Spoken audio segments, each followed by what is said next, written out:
Okay, that was a good match. It's been a while since I've gotten an ace in this plane.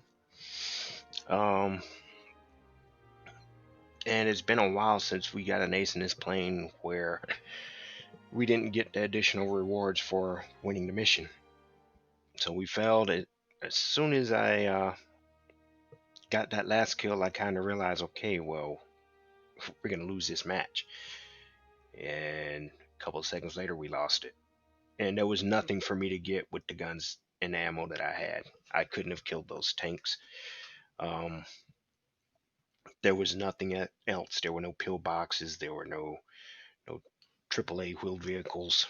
Um, but yeah, I got I got 5 kills. I got Terror of the Sky. I got Survivor.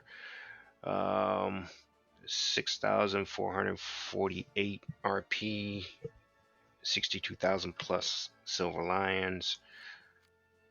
Um, no talisman on this plane. 13-minute match. I still have 15 minutes of fuel. I still had a lot of ammo. And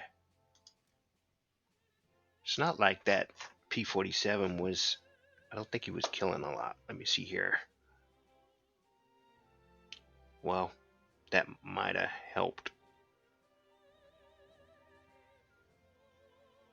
He was machine gunning those. I tried to dive down there and get him as soon as possible, but I was way up in the sky, and by the time I saw him, he had already begun his run. This guy, he should have ran away. He should have extended. He didn't. I took advantage of it, of his stupidity, and I got the kill.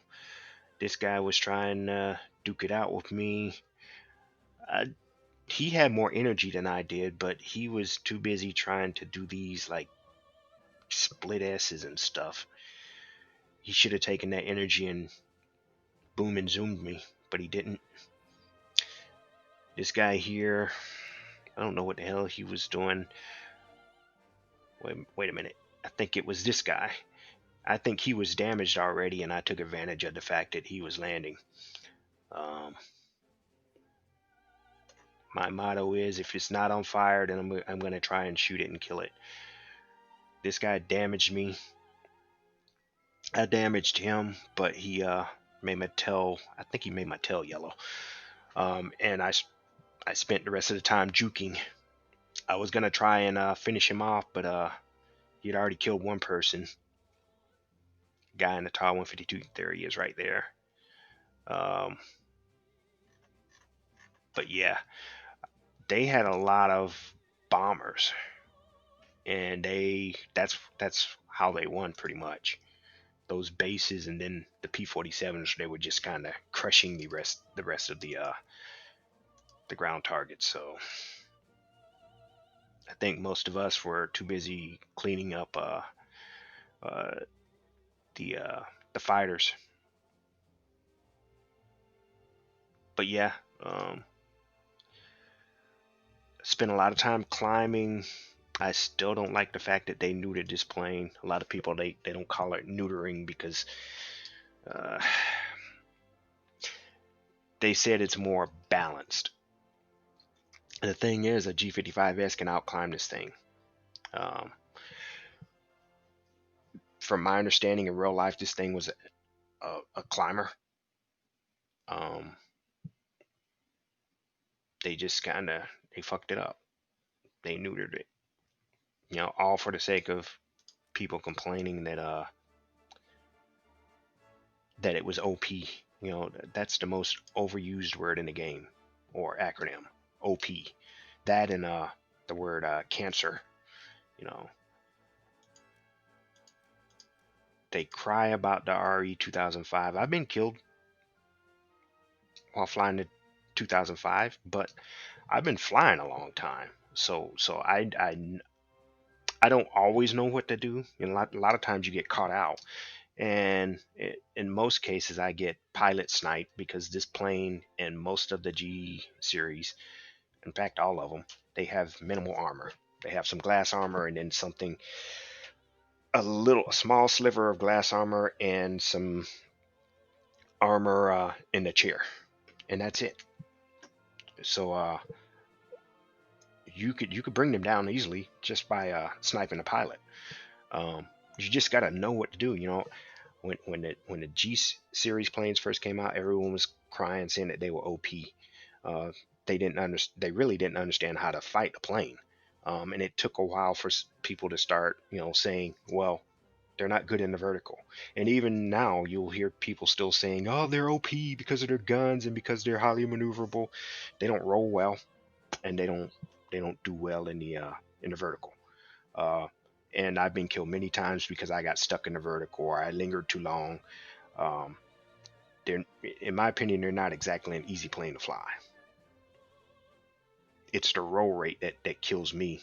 Spitfires, a lot of times they end up outrolling me, or they twitch around and I can't follow, especially when you're close to them. So it's better to just kind of linger back a little bit and try and anticipate what that guy's doing. As well as those planes that people were complaining about when they first came out, the Key 100s. Oh my God, people were saying that they were OP, and that plane had less weaknesses than the G series planes. Um, well, it's got great guns. It stiffens up in a dive, so it's hard to boom and zoom. They're great energy fighters, um, but they catch fire easily, which is the case with most rank 2 Japanese planes. So, but even so, people are crying about that plane.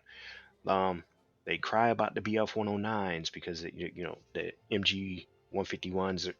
Everyone thinks they're OP. Um, People don't understand that it's not the plane that's making these.